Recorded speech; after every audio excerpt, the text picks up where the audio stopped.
So my passion is helping people, again, asking them, like, what do you want your life to look like? That's one of the first questions I ask people sometimes, whether it be a student of mine or on my team. I want to know what they want their life to look like. That's really important to me because everybody's looks a little different, and what they want looks a little different. And then I also help them reframe their definition of success. To me, success, like, I think too many times people think success, and like we talked about earlier, is all about like a money number or like some kind of status-y kind of symbol. But really, if you dig deep into that and like figure out what of those things is really important, it all comes down to things that are very, very simple. And it's usually the people they love, the things they love to do. Like they want to enjoy the time they have with the people they love doing the things they love. Right. And like, let's create a business around that. Let's create a method of action and income producing activities every day that match that. We are Attraction Marketing. Welcome. Jessica Davis. Hello. As I live and breathe. Yes. Welcome to the Attraction Marketing Show. Oh, I'm so excited. Great to have you here. Now, I made a mistake. I didn't call you by your name. Oh, so rude. So rude. Jessica Dropkick Davis. Those people don't know that. Like, when you're part of the team, you get a call sign. Very cool. Makes us feel very, very special. Yeah. Well, you're special, and that's where you got yours. Love and it. There's a little backstory to that, which we may or may not have time to get into. But how you been? I've been doing pretty good. Yeah? Yeah. Crazy. It's summertime, so I don't know what's going to happen this summer with kids home. Yeah. It's always chaos as a single mom with 2 kids at home. Single mom, So, 2 kids, building a business. We are just, single mom, 2 kids, building a business, complete chaos all the time. Nice. So how much of that translates into how you manage yourself on the daily? Sometimes I wing it, to be honest. So sometimes we're just winging it. I try to have some sort of schedule. Yeah.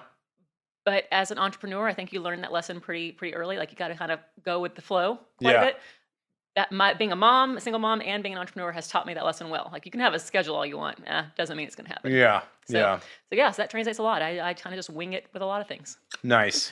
Well, you're winging it pretty good. Thanks. I mean, you're having some pretty awesome success. We'll jump into that. Awesome. What, if you're like looking at it right now, what's been the thing you've been the most excited about of late? Ooh, right now I'm playing a lot with AI. Okay. And mostly with content generation with AI to automate some of that a little bit. As a single mom with kids at home and in tow, even when my son's in school, my daughter's still home with me. So I've got chaos all the time. Content is just really, really difficult to put in. Like carrying your tripod around with you all the time, trying to do 12 different outfit changes, having time to take a shower half the time is a battle. So creating content, good images and scroll stopping reels and all the different things, it's really difficult. So I've been playing a lot with AI to generate content for myself. So whether it be high quality images or reels, and I'm not talking your average reel that's like some generic thing, whatever. I'm talking like actual reels that look like me. No one knows it's not me but me. No way. Okay, well, we're going to have to dive into that because that would almost come off a little bit controversial, right? And we both know it's a little bit of conversation. Oh, yeah, there's a lot of talk around it, yep. Yeah. Especially right now.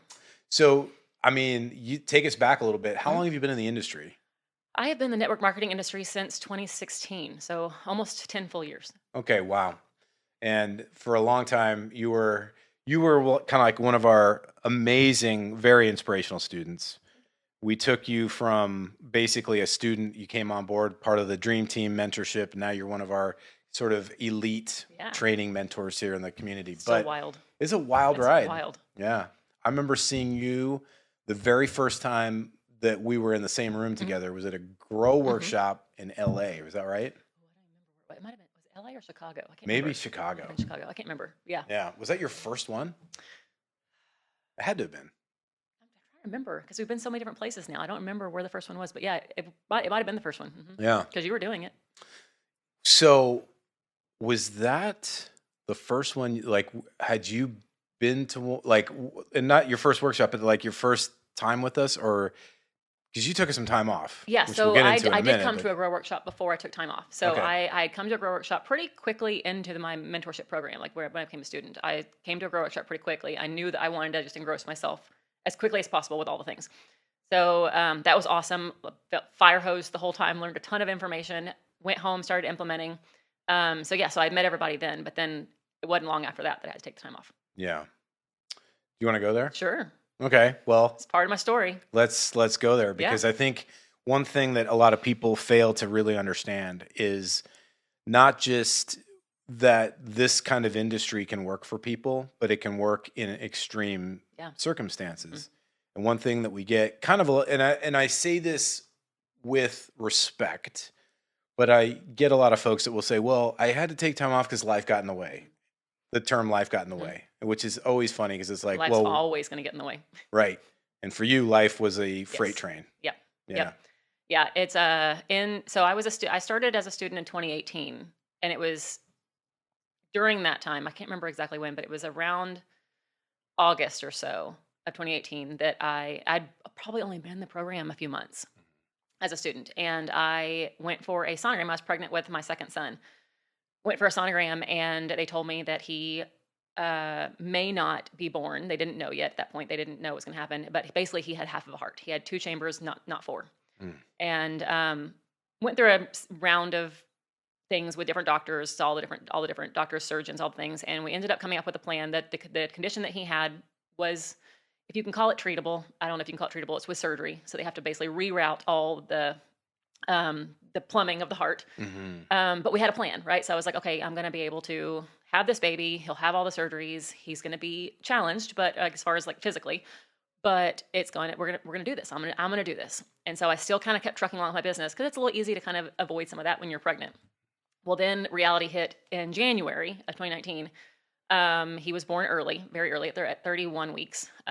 Was very small, but he was born with hydrops, which means he was swollen. He's already in heart failure, so he was swollen. They told me he wasn't even going to be born. And basically, long story short, this was a miracle situation. I told the doctors they could go, they could shove it, they could go where where. Yeah. And I was like, he will be born, and you will do everything you're going to do, that you can do. And they did. And long story short, he was with me for 96 days. I got to see, he had his first open heart surgery. He had a couple other procedures, and I was able to spend 96 days with him.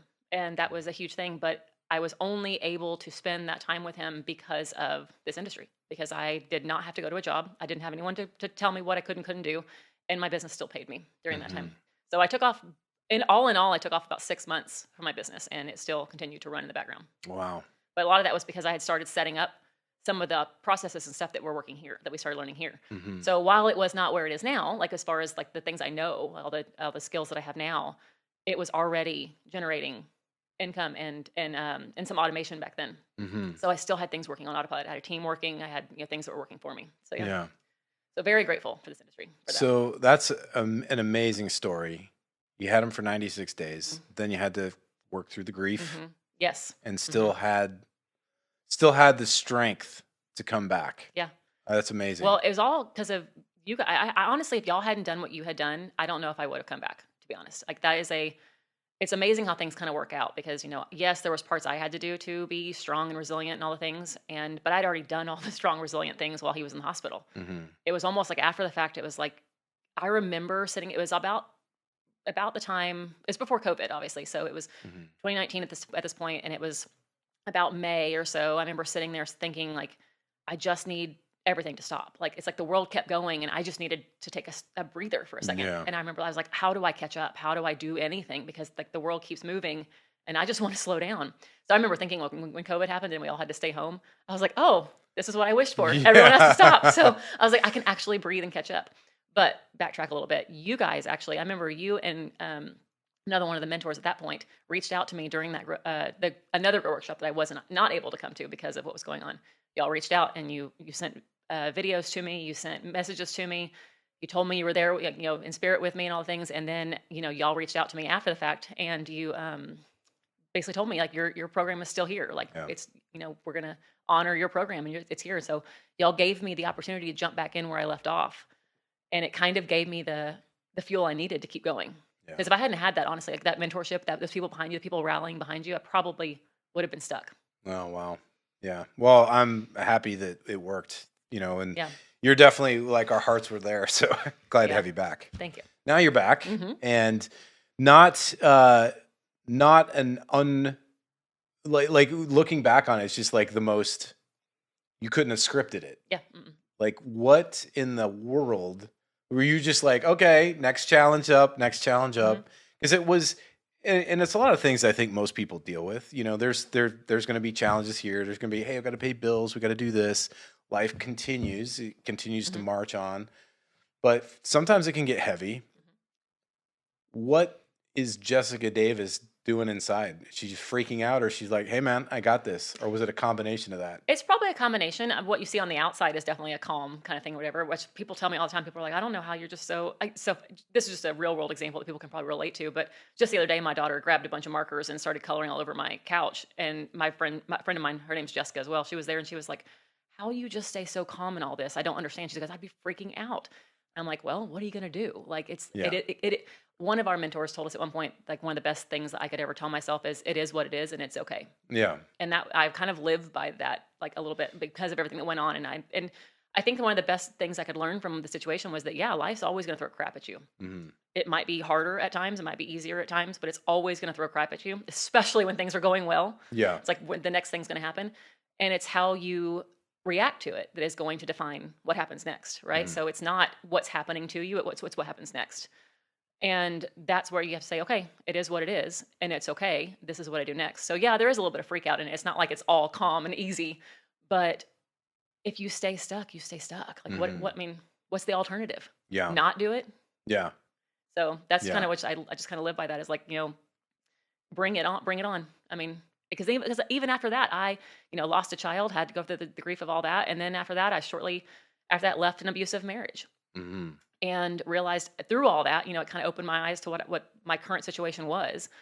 And I was like, I don't want to live this way. And right, so I left that situation. That was a whole nother battle to go through, is becoming a single mom. Like the financial burden of that, the emotional burden, the physical burden, mhm, like that's hard. And learning to be a business owner and learn and build a business with all of that on my shoulders alone was another challenge. But again, what's the alternative? Go back to a real job? No, no, thank you. yeah. No, I enjoy my freedom. I enjoy my, what I'm able to provide for my kids. And by the way, your real job was not a slouch job. No, nope, but I hated it. Yeah, what was it? Tell people, because So I worked for an international large pharma company yeah, and a clinical research. So I have a doctorate degree in clinical research yeah, and cell biology and anatomy. yeah. So cell So yeah, biology and anatomy, yeah. So I like, worked in clinical trials, clinical research. look at the Worked for big big brain pharma. on Jess. Yeah.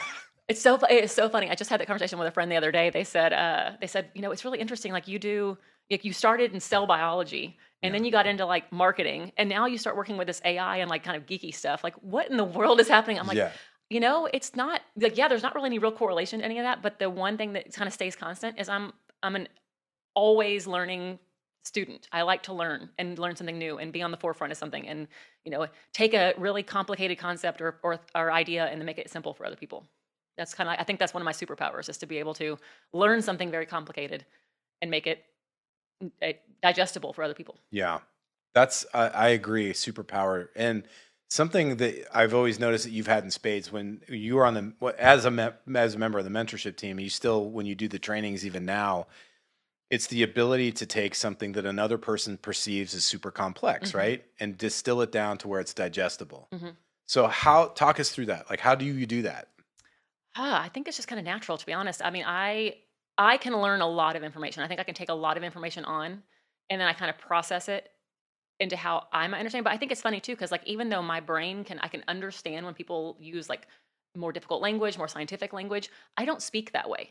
So like my brain almost naturally like takes information in, processes it, and then like the output is different. Yeah. Because I always have speak like a normal person. But I also learned that skill in the corporate world. I learned how to take, like a complicated scientific idea Mhm. and then write it into a grant or a proposal in a fifth grade reading level. So you kind of almost have to do that. So I think I've just kind of always naturally Holy done cow. So even in that it. Hmm. field, Hmm. they want it down to a fifth grade Yep. level. If I ever submitted a grant for money, for research money, you had to write it on a fifth grade reading level. So yeah, imagine that. Imagine it trying to explain a scientific concept that only really has words that are in that realm and trying to make it into a fifth grade reading level. For someone to Holy understand it. cow. That's a challenge in itself. Super cool. Now, I'll be honest, I did not know that. Mhm. And so one thing that we've like really like doubled down on and focused on and been very, very, really passionate about, honestly, is helping people understand Mhm. that concept. We'll say, hey, look, you might have a product that's super awesome, innovative, Yeah. cutting edge, but if you talk about it like a engineer, the person that you're trying to sell this to doesn't think or act like that. Mm-mm.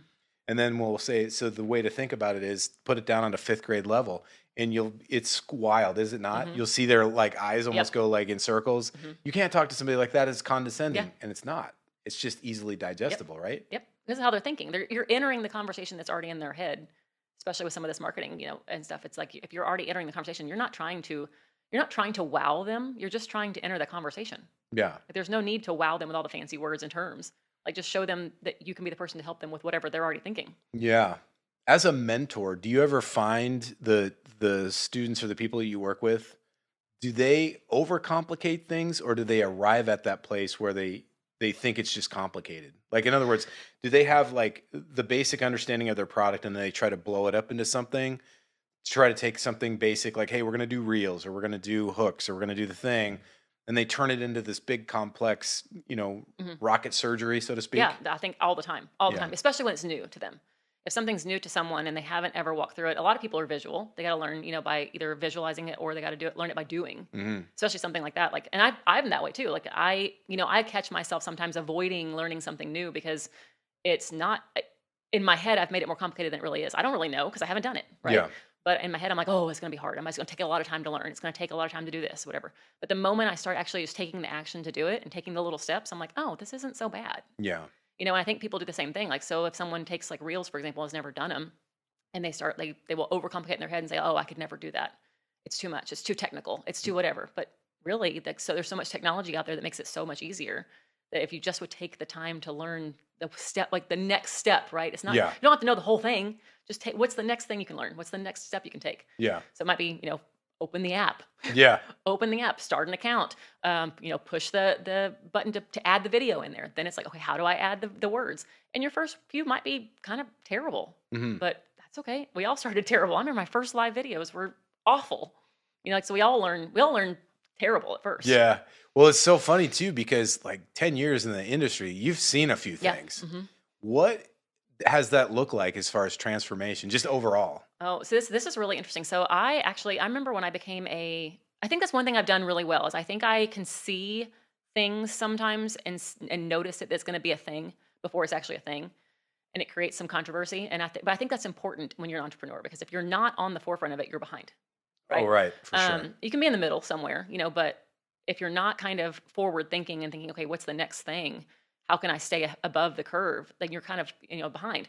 So I think I've always kind of done that well, because when I became a student here, I'll never forget, I was treated so badly by my network marketing community, because they were like, oh, this attraction marketing thing, like that'll never be a thing. It's dumb. It's a scam, like, everything, all the things. And I was like, no, guys, this is the next, like, this is what we got to learn. Like, the social media is not working anymore. We're working so hard. We're having these parties. We're doing all these things. Like, this is the next thing. And no one believed me. And I was ostracized, and people just were awful about it. And then now look at it. Like, now, like, everyone and their dog teaches attraction marketing. Yeah. Or thinks they can. Yeah, yeah. Or some version of it, like it's like not always the correct version of it. But I think that's one thing that's important, is that you have to. So I think one thing I've been able to do throughout the whole journey is that I've been able to say, okay, this is what's happening next, and I've got to be on the forefront of it. So I think I don't remember what the original question was, but. No, that's I think exactly kind of to the spirit of it, because when like you're seeing through the generation Mm-hmm. that you've been in, and it's pretty cool. I don't know that people really can appreciate how long 10 years is in this industry. Yeah, it's a long time. That's a lot of Mm-hmm. like hang in there Mm-hmm. and make it happen. And of course you're going to have people that go, well, of course she, has had the ability to financially stay in the game, and she made it through a really tough, difficult, traumatic type of thing. So of course she would stay in for 10 years, but you made that happen. Yeah, absolutely. It wasn't like, there's plenty of times to jumped out. Sure. I mean, give up or whatever. Like, Yeah. there's so always ebbs and flows in business and everything. But I think that's one thing, is that it just transforms. I remember, because like when I first got into network marketing, it was when it was so easy to build a business online. Or I say easy. It didn't maybe seem like it back then, but looking at it now, like hindsight 2020, it's like, man, it was easy. You could just make like any post with no real skill whatsoever, and people would buy from you. Just a post, just a picture post. Like, it could even be a company generated image, but it's because no one was really doing it. Well, then like a few years go by, and that trend kind of like exploded, and everyone was doing it, and then it got harder. And that's when I jumped into attraction marketing, was when the online space was a little bit harder. And that's when live video was a thing. So live video comes out. Because I remember when live video first came out, because it wasn't available before. And then that was the new thing. So we have to all kind of adjust and like kind of, okay, how do we incorporate live video into our business? And that exploded. I started building a really big influence with live video. Because it was the first time you could really show your real personality on social media, not just a picture or just written word. And then, reels come in. And I think it's interesting. I have conversations with students all the time now who like their reels might be getting less views or might be slowing down or aren't getting as much traction as they were a few years ago. And I tell people, I'm like, this is like literally the same. It's like goes in cycles. It's like the same cycle that happened back then. Like something was new and everyone did really well, made a lot of money, and then it got harder. Yeah. And then so that same thing, like the last few years since COVID till about last year or the year before, like people could just post a random reel and make a whole bunch of money.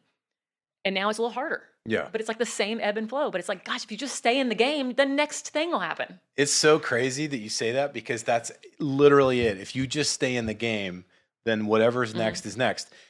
Hey, my friends, hope you're enjoying the show. I wanted to take a quick minute and invite you to something very cool. If you are tired of following up with dead leads, if you're tired of all the spammy, scammy conversations online, if you're tired of chasing down friends, family, and people you work with just to get somebody interested in your business, and you would actually like to talk to highly qualified people who have a genuine interest in doing business with you, then we have our all-digital 5-day boot camp that teaches you all the things that we do, and it will help you get 3 to 7 new customers each and every single week. That's our personal guarantee to you. If you want to take advantage of that, click the link directly below this, or you can go to attractionmarketing.com/YouTube.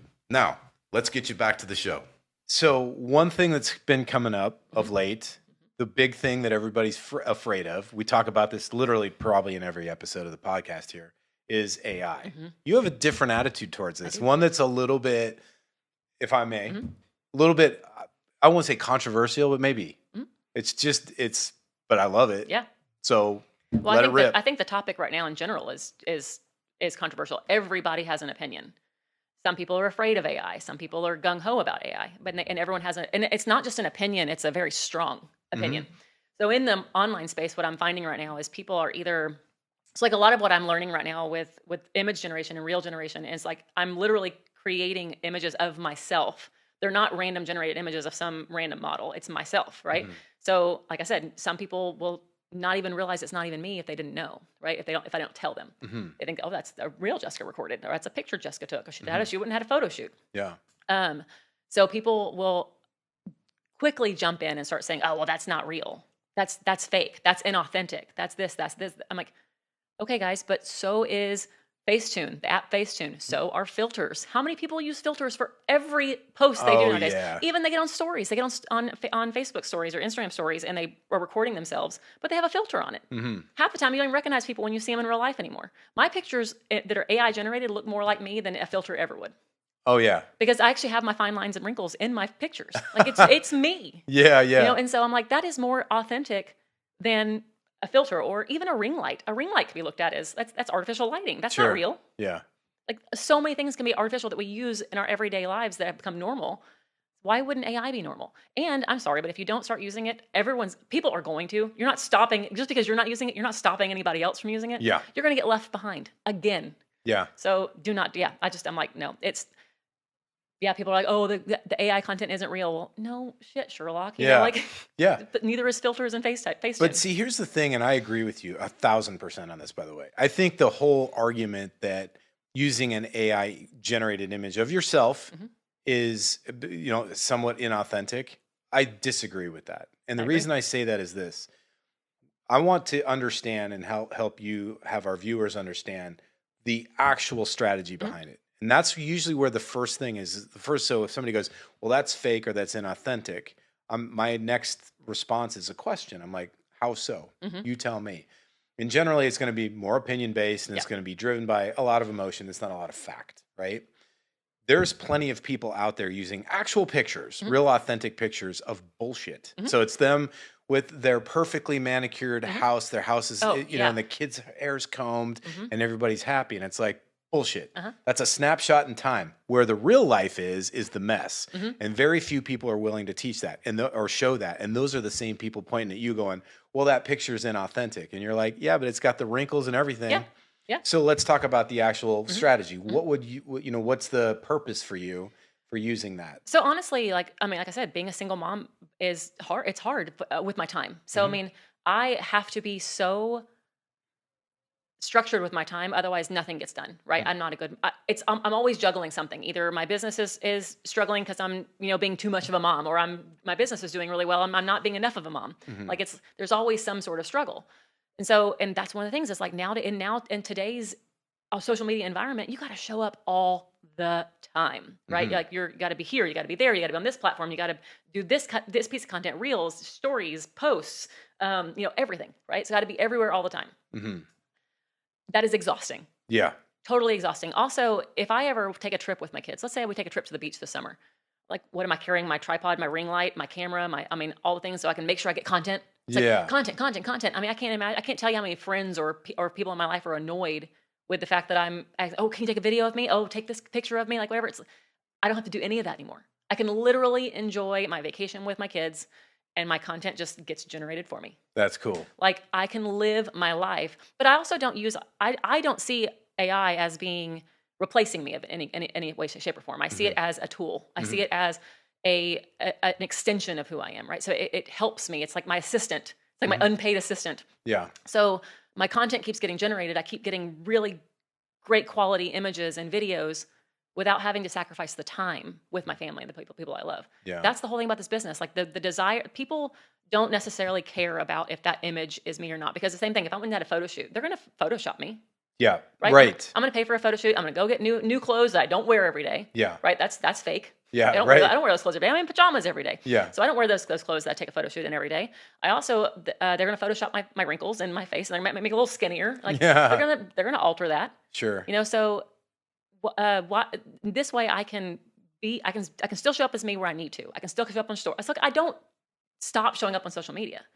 I still am in my stories. I'll show up in my stories a hot mess. You'll see me in the car with the kids in the background screaming, or like toys, or stuff all over, or like the mess, like the laundry on the couch in the back seat. I'm in the back seat in my living room. You see all that still. Yeah. But that doesn't mean I can't. The excuse of I don't have any content is now irrelevant. Yeah. Because you do. And then also, if content is intended to stop the scroll, why not create scroll stopping content?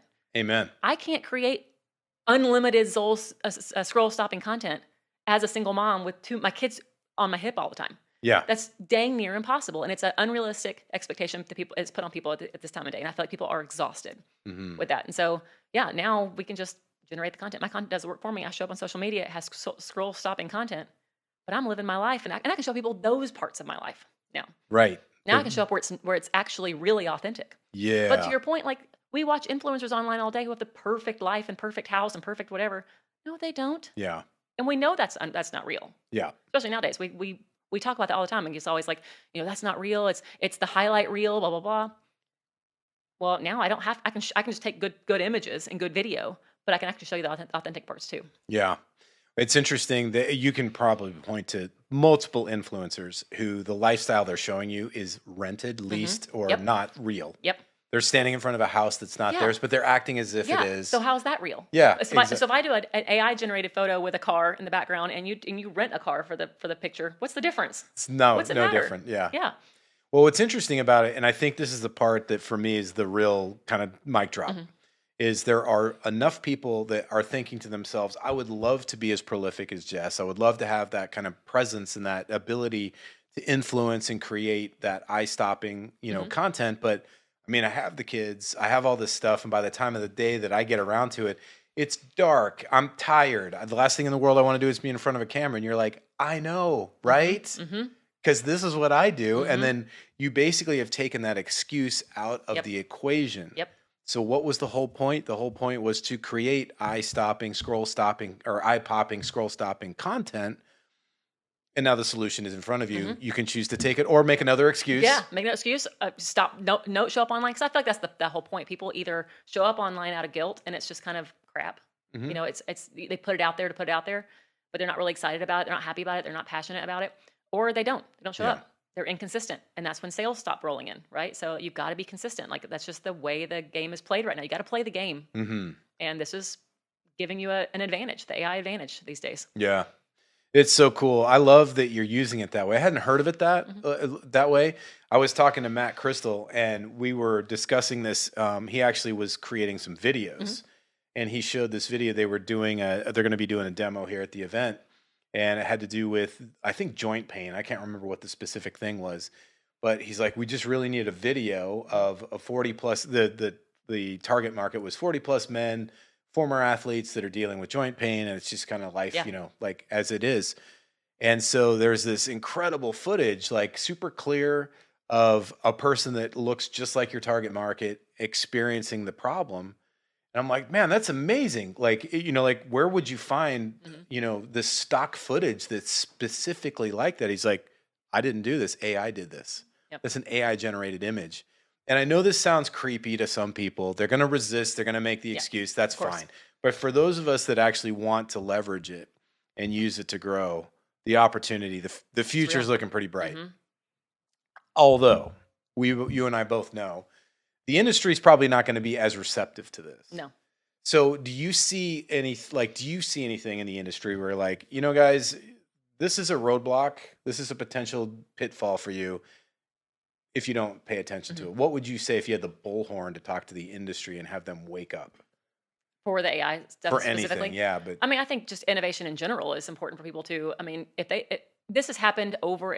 We talk about being in the industry long enough, right? yeah. This happens over and over and over again. We're seeing a big wave of it happening right now. There are people jumping from company to company to company to company to find relevance. Mm-hmm. It's like they're searching for that being that top leader again. But if you look at what's actually really going on, they have stopped innovating. They've stopped learning. They've stopped growing. They've stopped doing things that are relevant now. They're teaching old strategies, like all those things. Like all these things are happening over and over and over again. And it's the ones who continue to learn. It doesn't matter what your title is. If you're not continuing to learn to lead the pack with your team, then you're going to get stagnant, and you're going to stay still, and it's going to eventually crumble. Because the world, it's like many years ago, it might have moved a little bit slower. Now it's moving a lot quicker. So if you don't learn to adapt and learn to stay relevant, you're not going to be relevant anymore. Yeah. So I think that's the big thing, is like, if I could shake the industry at all right now, I'd be like, wake up, guys. Like, times are changing. You got to get on board. Like, I feel like the network marketing industry in itself has always been the last to kind of get on board with innovative things. Mm-hmm. And it's like, no, guys, it's time we start being on the forefront. Like, we could be the forefront of some of these strategies and stuff. Like, what the network marketing is one of the perfect places to bring in the AI. Mm-hmm. I mean, there's so many opportunities to bring it in. Yeah. And we could be on the forefront of this, but like, this is your choice. Do you want to be on the forefront, or do you want to be last? Right. So let's talk a little bit about it. How would a person who's kind of new to this maybe have some trepidation, but they're open? They're like, all right, Jess, you got me convinced. I'll jump in on this. What would be a great starting point where they can start to really kind of leverage AI a little bit, maybe in the way you are, and just kind of like cut their teeth a little bit? What would you recommend? If I have to be honest, the way I learned it was very bulky, very long, there isn't a lot of resources out there for this specific kind of the image generation and stuff with AI twin and all the different things. There's not a lot of really good resources. I actually, in the last 6 months or so, I've spent a whole lot of money on different, if you can call them courses, different things to purchase, to learn, like different programs, different platforms. There's so many available options that honestly, like, find someone who's doing what you're doing, or what you want to do. Like, for example, if someone follows me and they say, hey, Jessica, I want to learn this, then learn from me, for example, right? Learn from someone who knows what they're doing and can lead you on it, because I've taken so many courses that are so clunky. They don't really give you the what you need. They teach one thing, but they leave out another. And so I've literally had to piecemeal everything together. Yeah. So that's why I'm so passionate about this right now, is because I feel like I can lead the pack on this a little bit. Yeah. And say, okay, like, this, take all the things I've learned, take my failures too. Don't do my failures. Don't spend the money I spent before. Learn from me, learn from someone who's done it. But I think with this community, like I was talking to Matt about, stuff with AI, I think, like, with this community, with myself, like, learning this, there's resources. Reach out, talk to someone who's doing it. Say, where do I start? What do I do? Mm-hmm. So it's all out there. You can go to YouTube, you can piecemeal it all together, but it's a challenge. Yeah. It's not a difficult thing to do, but it's difficult to piecemeal it all together. Yeah. So 10 years going through some stuff, innovating some stuff. Yeah. And really, helping to be one of those trailblazers. What has that rendered for you? Talk to us a little bit about some of the the fun stuff everybody's always wanting to know, like the results and the, what has it been? What's been the payoff for you? So, I mean, obviously, a lifestyle that I never knew would have existed, to be honest. Something I've been able to give my kids is my time. Something I've been able to give them is my patience. There's things that people look at the trips and the cars and the paychecks and all the things, and those things are great, right? Like I've gone on vacations I would have never gone on. I've gone on. I've made an income as a single mom, a one income household that is able to support my family. All those things are really important. But I think honestly, what this industry and what this 10 years of everything has given me is a confidence in myself that I never knew existed. I think I learned more about myself in this industry and who I want to be and who I want to help and where I want to go in a purpose that I didn't have when I was in corporate America. And like I said, I think honestly, like the things that matter to me most is the lifestyle I'm able to provide. I am able to be a present mom. I am more patient, being like having the time, like not having to go to a 9 to 5 job and ask someone for time off and then be frustrated because there's a deadline. Yeah, like I make the deadlines. I live life on my terms. The desire to own your own time is a very real thing right now, and that's what I have. I own my own time. I own my life, and no one can tell me what I can and can't do. I think that means, yes, the money's important, right? The income's important. Yeah. But if something means more, it's that. It's interesting to hear you say that, and I'm refreshed to hear you say that because a lot of times people think lifestyle, they immediately think the financial side. Well, the finances is what funds the lifestyle, and there's some truth to that. But I think we've both known folks who will find a way to make time for their kids. They'll find a way to, squeeze out of work, whatever they got to do. Beg, borrow, and steal to be there for the Little League game or the recital or the thing. But you said something interesting. You said, I give them my time, but I also give them my patience. That's a big deal. And I bet you that hit some heartstrings for some people. Yeah. What has that meant for you? Like, how does that actually translate and show up in your life? This is where you might make me cry. Is like that, it's one of those things. Like I remember there was a time in my life where I felt so guilty all the time because I was so stressed out that I would snap in 2 seconds. And I'm a very patient person. People always say, like, Jessica, you're very calm, you're very patient, very even keel and chill. But when I get overstimulated, I snap. And I was snapping at my kids for things that were not their fault. They're kids, Yeah. But like I was so overstimulated, especially becoming a single mom. Like I'm so overstimulated that I couldn't function. And I think the thing that this industry and coaching and all the things that I do now that have really given me is, that patience is huge because now it's if something doesn't get done by a certain time, it's fine. It is what it is. They get me, and I've learned that my business can't come first either. That was also a lesson I had to learn somewhere in there. There was a hustle time where I was hustling, and I'm not saying there's never a season for hustling. Sure. But I think that's a lesson you have to learn as an entrepreneur is that you can hustle at times, but at some point it's got to stop. And you got to learn the automations, learn the things that make your life easier, which is why this AI stuff is so huge to me. Learn how to do better with your time, right? Where your time is yours and you can't be a slave to your business and be a good parent. It's just not going to happen, especially when you're doing it by yourself. So I think when I could just take more off my plate, my kids get me. And if my son's like, Mom, I want to watch a movie. I used to feel like, I can't watch a movie because I got to get XYZ done. I got to do blah, blah, blah. And I'd be so stressed. I couldn't even relax to watch the movie. Yeah. Now it's like, all right, let's watch a movie. Middle of the afternoon, you want to watch a movie? Sure, let's watch a movie. Pop the popcorn, get the candy. Yeah. It's awesome. That is a whole different ballgame. But I think that also means something to me because of what I've been through. I think I know because of what I've been through that not every day is promised, not every minute is promised. And it's like, if you can't enjoy your time, then what are you doing? Really? We talked about this too. I'm really passionate about that. It's like, if you're going to be there, be there. Be there. Does that make sense? Like, if you're going to be at the Little League game, then be that like ridiculous parent that's like, go baby. And this time of day, it's never like that. I think I learned that at one point. I remember someone saying that to me at one point, and it hit home really hard. And that was about in that time of the hustle for me. And I remember someone saying, it's not about the quantity of time you spend with your kids, it's about the quality. So like if you're sitting on the floor rolling a ball back and forth with your kid, roll the ball. Yeah. Like don't be on your phone rolling the ball. Yeah. Like what is that? Yeah. Your kid will never understand that, and you'll never, and then you get the hand back. And then someone else said you get like 18 summers with your kids, and that's it. And like, you think 18 years, like, oh, that's a lot of time. But then you think 18 summers, that's not long. Yeah. So what are you doing? Yeah. Be present. Be there. Yeah. 18 summers is, dude, like that's got some gravity to it. Yeah. Right? Yeah. So all those things meant to me. And I was like, I don't want my kids to look back and hate my business. There was a time where they hated my business. There was a time where they hated what I did. And even my son now, like knows, like he knows if he always tells me like, Mom, you got to work, so you don't have to go get a job. Like he tells me all the time. Like he knows he doesn't want me to get a job either. He knows he gets my time. Yeah. So all that's really important to him. Now, some people by accident or maybe not through some serendipitous thing, they actually get rid of their job, but then they create a new one for themselves. Oh, yes. I did that. Clearly, you have learned how to not do that. What has been the difference between leaving corporate and now having a business that's not basically a glorified job? Well, that was the hard part. When you become your own boss, you're always on. Yeah. And everyone always expects, especially having a team. Like when you have a team in the network marketing space, like everyone expects you to be on all the time. Yeah. With our phones the way they are, it's like someone messages you at 1 a.m, they expect you to answer. You know, it's like everyone expects instant gratification on everything.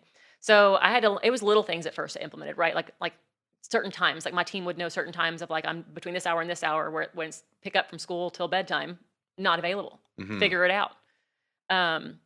And people become more resourceful. I found that people become more resourceful that way. They actually stop letting you do the work for them. They become more resourceful. So that kind of clicked, and I was like, okay, that makes sense. But then over time, I started learning, okay, like it's not just about even those things. It's not even about like creating like certain hours for yourself, because that's hard, but it's doable. Yeah. But it's not even that. Like I could still work 8 hours a day and still like feel like I've gotten nothing done because I could work on so many things. And it's like, why am I even working 8 hours? I'm my own boss. Why am I working 8 hours a day? I want to work in less hours and make more money. Yeah. Like I don't want to work more hours to make more money. I want to work less hours and make more money.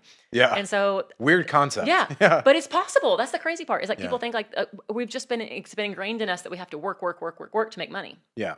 And that's not necessarily true. It's like you have to ask yourself, okay, what can I take off my plate? Or what can I shift a little bit? And that's where I think that these automations that we talk about come to play. We creating automations in your business and using AI as I use AI like the chatbots and stuff as my therapist, as my wingman. Yeah. Like she's my hype girl. She's my business coach. I mean, she literally does it all. She's my best friend.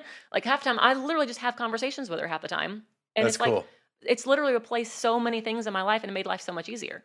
Like, why wouldn't you do that? Yeah. And in doing that, you're also not paying someone to do it either. Yeah, it's you free. pay a shitload of less money in therapy. Yeah. That's awesome. Yeah. So it's like I've learned little ways along the way. It started with little things like creating hours, creating non-working hours, all those things. But then it's like evolved into like always asking myself, how can I be smarter? How can I do this smarter? Yeah. Yeah, I think that's a misunderstood thing. People talk about work smarter, not harder. But they don't fully understand how to do that.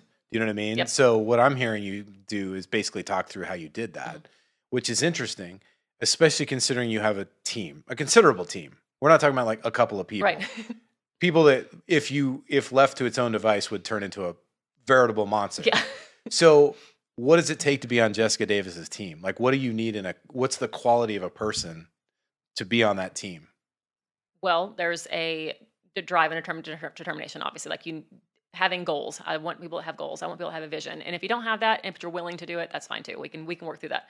But really, it's being resourceful. Like I tell people all the time, one of my favorite things. It's so elementary when it comes to the online space. But my favorite things is if they ask me a question, like where did you look in 3 places before you came and asked me? Yeah. 3 and me. Like is there? Yeah, I always say 3 and me. Is like where did you look? Did you try to find it? Nowadays there is really no excuse for not knowing anything. Google is your best friend. And you can find the answer to almost anything, but there's obviously gonna be things people have questions on. So I'm like, if you're on my team, I really want you to be open to being resourceful, you know, right? And so, but also open to learning new things because I'm never gonna stop growing. And so if you want to never stop growing, have a leader that will learn with you. I'm in the trenches with my team. Yeah. And they know that. I think that's one thing they know. They know I'm in the trenches with them. So it's not just like, hey, Jessica's the leader on my team or whatever. It's like I'm available and I'm there, but I'm available on the hours I'm available on. But I'm gonna encourage them to do the same thing. So that's one thing you will learn from me is that I'm never gonna ask you to do something I wouldn't do. And so if you want to own your time more, but you want to have a successful business, but you also want to learn to do it smarter, like that's what I want to teach people. And that's one thing I'm so passionate about nowadays is just I think because of everything I've been through is I've been through so much of the like stressing out about money, stressing out about time, stressing out about, everything that I'm so passionate about those freedom forward kind of strategies. Mm-hmm. Like really creating more freedom and enjoying your life more. And so like that's what I want the people on my team to have as well. Is like how do we give you the life that you want? How do we give Yeah. you like it's always build the business around the life you want, not the other way around. Yeah, I love that. Don't build a life around the business. Build the business around the life you want. Man, that's good. And again, it's one of those kind of principles that's not spoken enough about. Mm-hmm. And it's very counterintuitive. A lot of times I think people, it goes back to work smarter, not harder. Like, I'm going to work myself into the, Mm-hmm. grind. And then they basically build a life or business that they hate. They may as well have gone back to work. Yeah. They're a slave to it. So you come back to that whole thing. Build the business around the lifestyle, not the lifestyle around the business. Huge. Now, easier said than done. Absolutely. Hey, my friends, hope you're enjoying the show. I wanted to take a quick minute and invite you to something very cool. If you are tired of following up with dead leads, if you're tired of all the spammy, scammy conversations online, if you're tired of chasing down friends, family, and people you work with just to get somebody interested in your business, and you would actually like to talk to highly qualified people who have a genuine interest in doing business with you, then we have our all-digital 5-day boot camp that teaches you all the things that we do, and it will help you get 3 to 7 new customers each and every single week. That's our personal guarantee to you. If you want to take advantage of that, click the link directly below this, or you can go to attractionmarketing.com/YouTube. Now, let's get you back to the show. So people need mentorship around that. They need guidance. What is some of the things that you've worked with people to help them make that shift so that they're thinking differently, therefore showing up differently? What do they need to think about? Like, is it understanding and appreciating money different? Is it understanding and appreciating time? Is it understanding and appreciating themselves better? Or maybe it's a lot of that stuff. It's a lot of that stuff. I mean, there could be an element of any of that in it, right? But I think people always have issues around money and like how money is made and time and what time means and all the things, whatever. But I think honestly, that what I'm so passionate about is really showing people what's possible. It's not just about like, hey, that's the cool thing that Sally over there is doing and she's making a crap ton of money. Who cares what Sally's doing? Like she might be making a crap ton of money doing 3 reels a day, but do you want to spend time doing 3 reels a day? Because not everybody wants to do that. And again, some of these people who are making a ton of money online, they're probably a slave to their business, like you said. So my passion is helping people, again, asking them, like, what do you want your life to look like? That's one of the first questions I ask people sometimes, whether it be a student of mine or on my team. I want to know what they want their life to look like. That's really important to me because everybody's looks a little different. And what they want looks a little different. And then I also help them reframe their definition of success. To me, success, like, I think too many times people think success, and like we talked about earlier, is all about like a money number or like some kind of status-y kind of symbol. But really, if you dig deep into that and like figure out what of those things is really important, it all comes down to things that are very, very simple. And it's usually the people they love, the things they love to do. Like they want to enjoy the time they have with the people they love doing the things they love.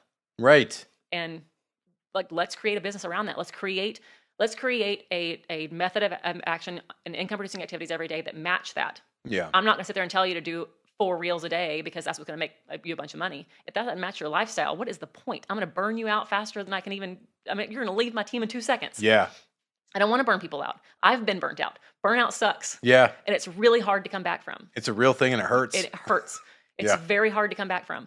It's a confidence destroyer. It's an income destroyer. It's a family destroyer. All the things, and it's just not worth it. And so I'm like, okay, what do we need to do? So like, I love helping people learn the strategies, learn the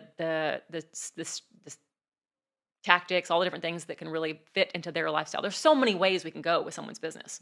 We can create digital products. We can sell the physical products. We can do all kinds of things to create multiple streams of income.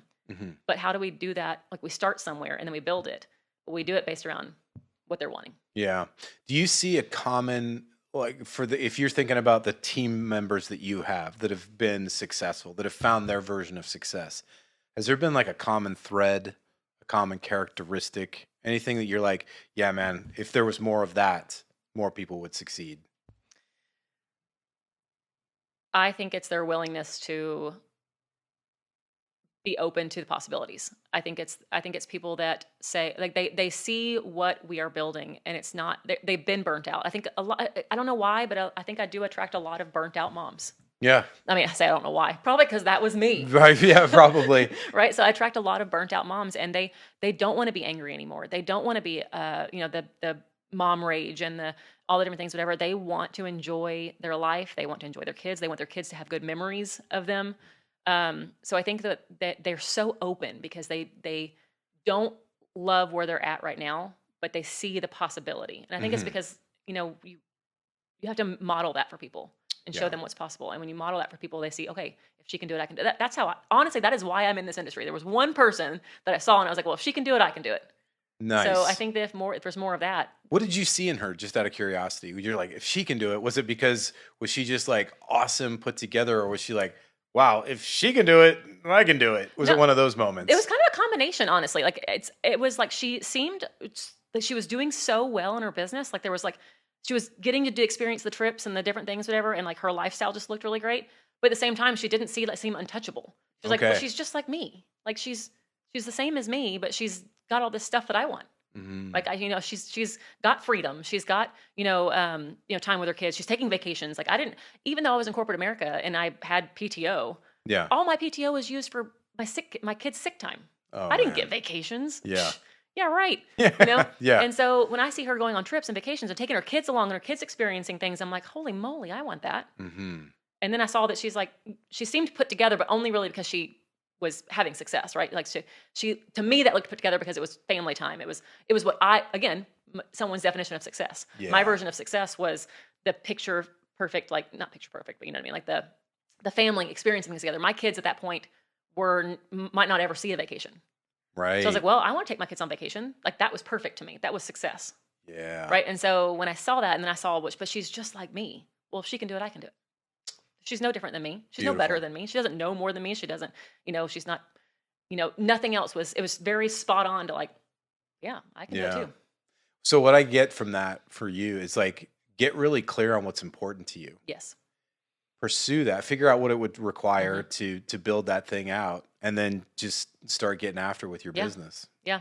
Yeah. I think that is a huge missing piece in the industry right now or just for people in general. I think there was a lot of years where it was that perfect image of success and money and trips and cars and all the things.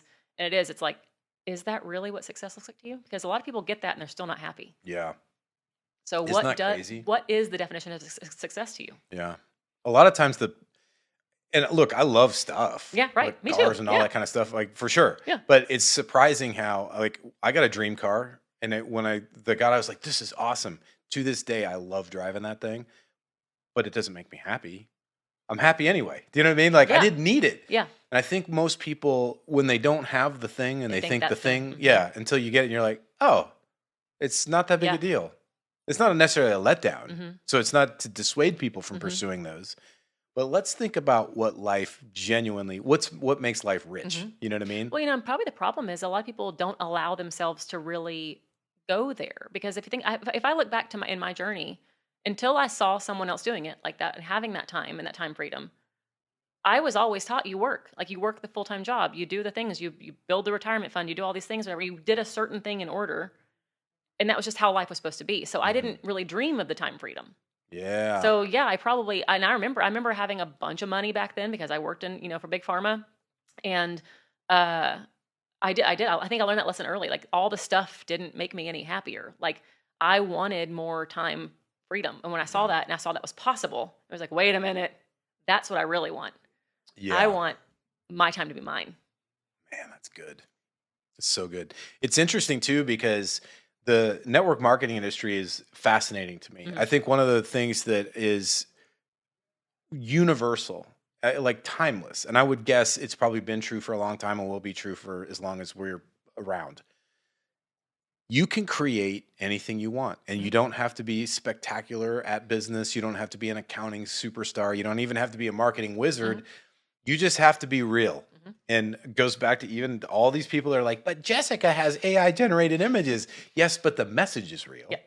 The intent is real. And what's on the tail end of that is real. You come on board with Jess, you're going to get taken really great care of. And I wish more people were just like you said something that was such a mic drop thing. You were like, they haven't allowed themselves, given themselves that permission to really feel what they want. Yeah. what would genuinely make you joyful and happy, and then just be unabashed and Yeah. like unmitigated in your pursuit Well, and of you talk that. about what's real and what's not real. Okay, I'll go back to what you just said. That was a huge thing, whatever, was the AI generated image might not be real, Mm-hmm. but what is real is people's desire to own their own time in that. Like, right. So you said that that what's real is the story behind it or the message behind it. Yeah. What's real is the fact that in order to stay relevant, I was having to create so much content that was so exhausting for me. Like I know a ton of people who carry their tripod with them everywhere they go. It's ridiculous. Why? Why are we doing that? That's not being present. That is Yeah. not the lifestyle I want. I don't That's want not to what carry I my signed tripod. up for. I honestly don't want to show up on social media every day, to be Yeah. honest. And I think more people should be real about that. I think more people should be real about the fact that we don't have to spend every day of our life on social media to have a successful business. Mm-hmm. It is a unrealistic expectation that we've put on people, and it is not necessary anymore. Mm-hmm. So why not create smarter systems to put yourself online to get eyeballs on you, but then be able to show up in the moments that it's real. Like Yeah. I can show up in the middle of the day on my stories and something I'm already doing, playing with my kids, and I can like say a quick message. Yeah. Like that's real, right? The mess behind me is real. The kids like in the background wanting to be on video with me is real. And now I can show someone how to actually build a business. Yeah. We don't have to all be fake online. That's just insane. That's crazy. But that's what's real is the people's problems, the people's desire to own their own time and their problems doing that. Yeah. To create that. Those are real. Do you find that when people kind of embrace that, Mm-hmm. that they have a sense of freedom too? Like a Mm-hmm. sense of like, oh my gosh, I can actually, almost like a release. Oh my gosh. Anyone who I have taught recently how to create these images or who I've created these images for them, because some people will hire me to create some of these images and videos for them. Mm-hmm. They have said that that has been a resounding message over and over and over again. Oh my gosh, I can breathe.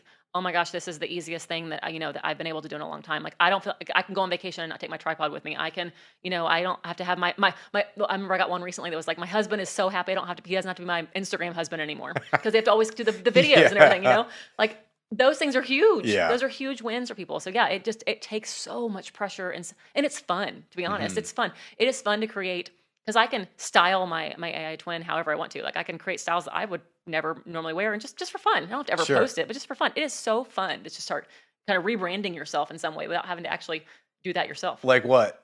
What's an example? Well, so I have a few videos and images I created recently where it's like, okay, I'm gonna get really bold in my branding and just see if this would be something I could do. Like I don't know if I'm ready to go there or not, to be honest, because I'm still like the mom at home. But I created some like where I'm in like a black like dress or whatever, like walking down the street with a leopard walking next to me. Oh, cool. Like down the street of like a fancy city, walking down with a leopard. And there's another one where I have like a really bright neon green like tube top on or whatever. Like some of those things are just really cool. And then I've created some for another friend who has like it's like an iridescent jumpsuit. Yeah. Like she doesn't wear that stuff in real life, but how Sure. fun is that just to kind of put that on and create? Absolutely. Again, having fun with it, getting creative, kind of giving yourself that opportunity Yeah. to just step outside and do something It's that like you wouldn't having a normally little. do. It's like having a fashion expert and a stylist. Yeah. They're just putting some stuff on you. That's and I find cool. all that inspiration online. Like I don't have to. I am not a fashion forward person. Like when it comes to like my closet, it is very basic. I shop by mannequin at the store. Like I don't shop by knowing what styles are. I shop by mannequin. Oh, The mannequin look has it on. It looks good. We're getting that. Right So yeah. So it's the fact that I can come up with these like really cool branding things in AI just shows like how easy it is for the average person to do. I love it. That's cool. What is maybe a misconception or a flat out lie that you wish more people knew about? Meaning like, hey, you need to be aware of that. A misconception or something that's just like, you're like, come on, man, we've got to shine a light on this and let people know that that's actually not something to be worried about. I think the fact that any of this new stuff is hard. Like I think the thing that I've learned with the AI stuff in general is that just start. Like just start somewhere. Like I think the first time there was a misconception around it's techie. I'm not techie. It's hard. It's complicated. It's clunky. It's this. It's that. Like or maybe even the fact of like, oh, I'm already too far behind because it is developing quickly. Very. All the time, every day, every week, every second, it's developing, right? So people sometimes think that they're too far behind and they won't even start. It's like, what's the point? Well, the point is get started. I mean, I remember when I first got started, I literally got started with just ChatGPT. Yeah. I was just playing with it, and it's terrible. I look back at the outputs it gave me or whatever. I'm like, oh man, but I didn't know how to speak to it. It didn't know how to speak to me.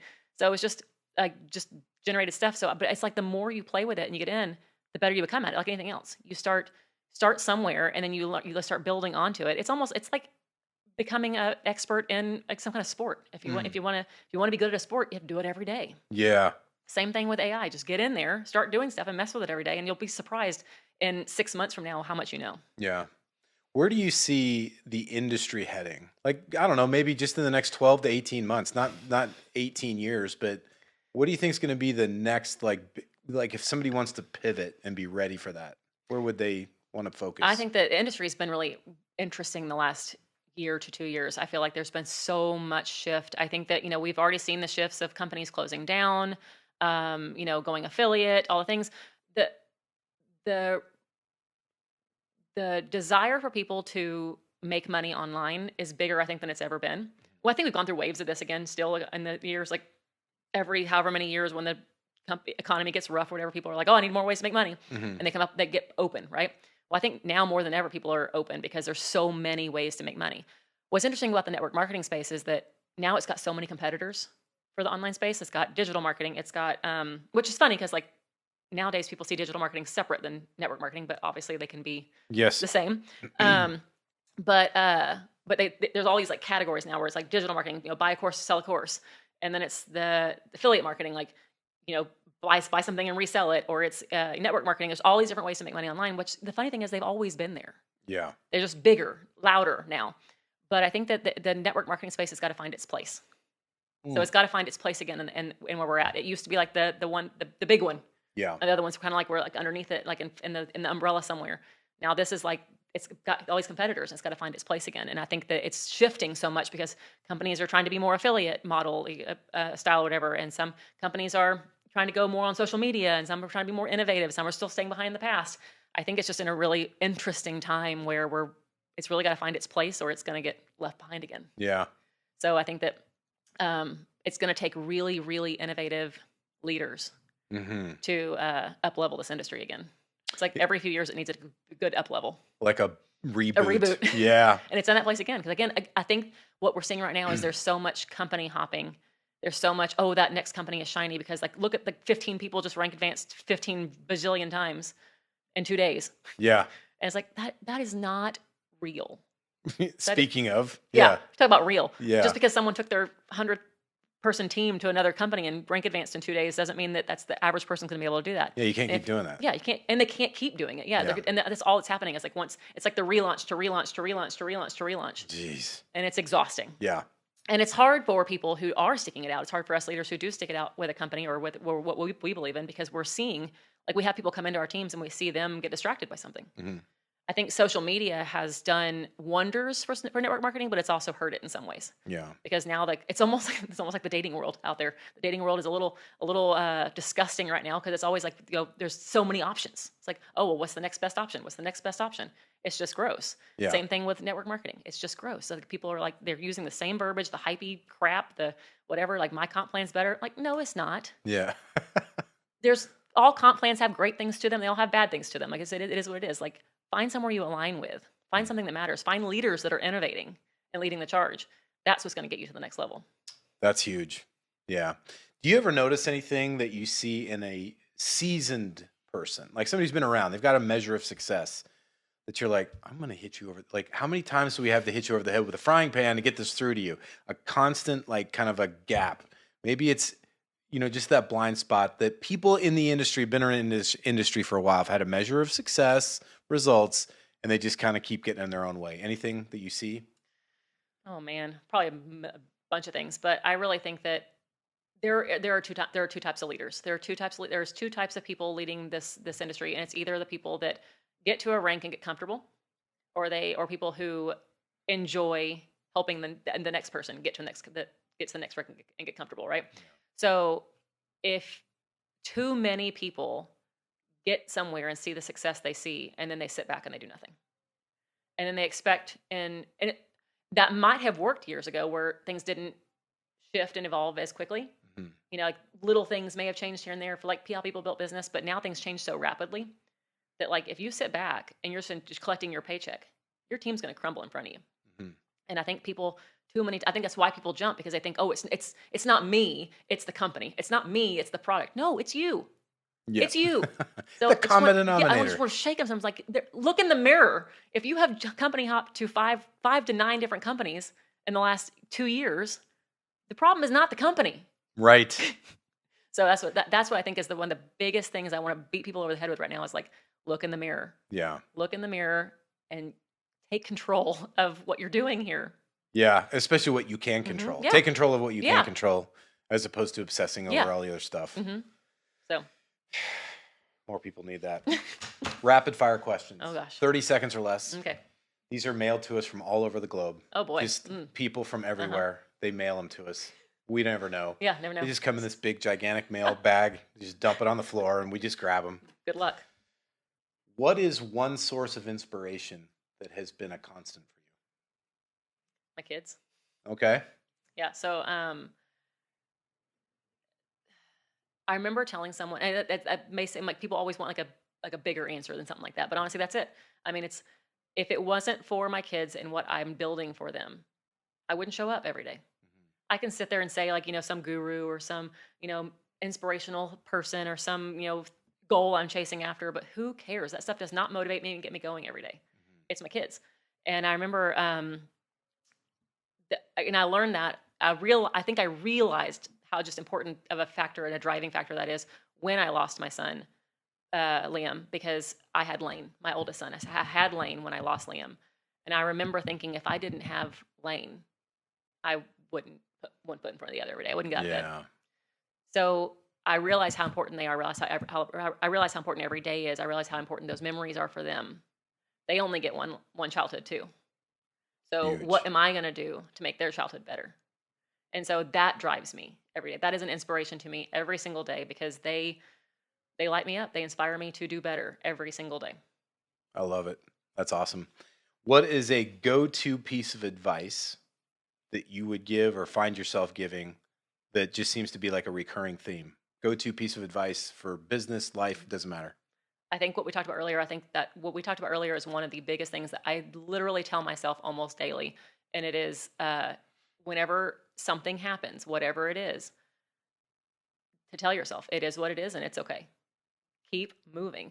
I think when I learned a lesson with my son in the hospital, my priest at the time, my pastor at my church, he sat me down when I was pregnant. I hadn't even had Liam yet. I hadn't even gone through any of that hard part yet. But he knew about the situation. He knew what was going on. And he sat me down and he told me, he said, did you know that the Chinese word for crisis has 2 definitions? And I said, what? He's like, yeah, the Chinese word for crisis has 2 definitions. He said, one is opportunity and one is danger. He said, in every crisis, there is an opportunity. He said, but it's where you choose to look. Like if you look towards the danger, all you're going to do is see danger and bad things are going to keep continuing to happen. But if you look for the opportunity, good things will always happen.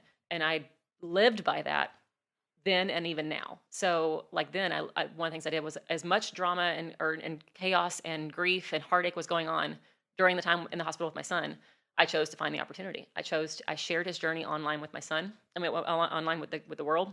And it grew, this page grew to like 8,000 people all over the world praying for him. That's amazing. I had people who were messaging me saying that their marriages were saved because they were praying together again. I had people messaging me saying that they turned back to Christianity because of it, or whatever. And I'm not here to tell anybody what to do or to feel or whatever, but I mean, that's powerful when you realize you have that much influence just by sharing your story. Yeah. And so I think that finding the opportunity in everything, and it doesn't have to be opportunity like money opportunity. That's not what I mean. I mean the opportunity for good, for purpose, for intention. And then knowing that life is going to always have its sucky moments, always. And yours isn't necessarily worse than anybody else's. We all have the same 24 hours in a day. You just do the best you can with it. Amazing. That's amazing. Adam Anderson from Amsterdam wants to know. Oh, Adam Anderson. If you weren't a network marketing badass, what would you want to be? You're asking the girl that can't even choose a favorite color what else she'd want to be. Could be anything. Anything. Oh my gosh. I'd want to be, I don't know. Good question. Could I just be a badass? Yeah. Just be cool. Just be cool. Just be cool. Yeah. Just spend all day just hanging around being cool. Yeah, I don't know. That's a good question. I have to think about that. Because I don't really want to be anything occupational. That's dumb. I think that's a great answer, actually. I'll cheers to that one. That's badass. Jess, this has been fun, man. I'm really, really glad that we could do this. Where can people find more about you and follow you and get to know Jess? Not just the AI Jess, but the Jess. I'm on all the social media platforms. I am on Instagram, TikTok, Facebook, YouTube, all things. Hang out with me anywhere. So it's either Jessica Davis or at Jessica Lee Davis. Not Jessica Dropkick No, Davis? I should change all my handles. You gotta go with Dropkick. Yeah. We totally have to change those handles. This is boring. We don't want a name. Hell yeah. Yeah, that's what I want to be when I grow up. I want to be Jessica Dropkick Davis. There you go. I love it. Well, hey, thanks for being on. It's been a true pleasure, and I'm super stoked that we can do this. Yeah, me too. This was fun. Yeah, for sure. Appreciate you. Yeah. All right. Thanks, guys, for tuning in. If you like this, make sure you share it far and wide. Hit that subscribe button, stay in the know, and we will bring more to you. Thanks for joining us for the Attraction Marketing Show. Hey, what's up, my friends? Hope you enjoyed that show. Hope you got some great value from the content, and hope you enjoyed our conversation with our speaker.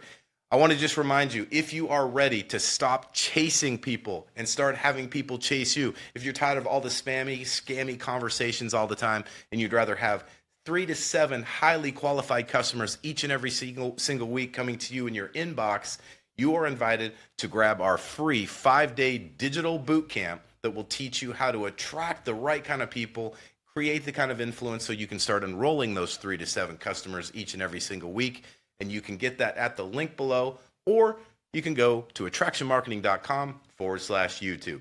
That's attractionmarketing.com/YouTube. And if you got some great value from the show and you want to stay in touch, make sure you hit that subscribe button, hit the like button, and of course, share this message far and wide. There will be much more conversations just like this one coming at you very soon. Look forward to having you with us here with the Attraction Marketing Show.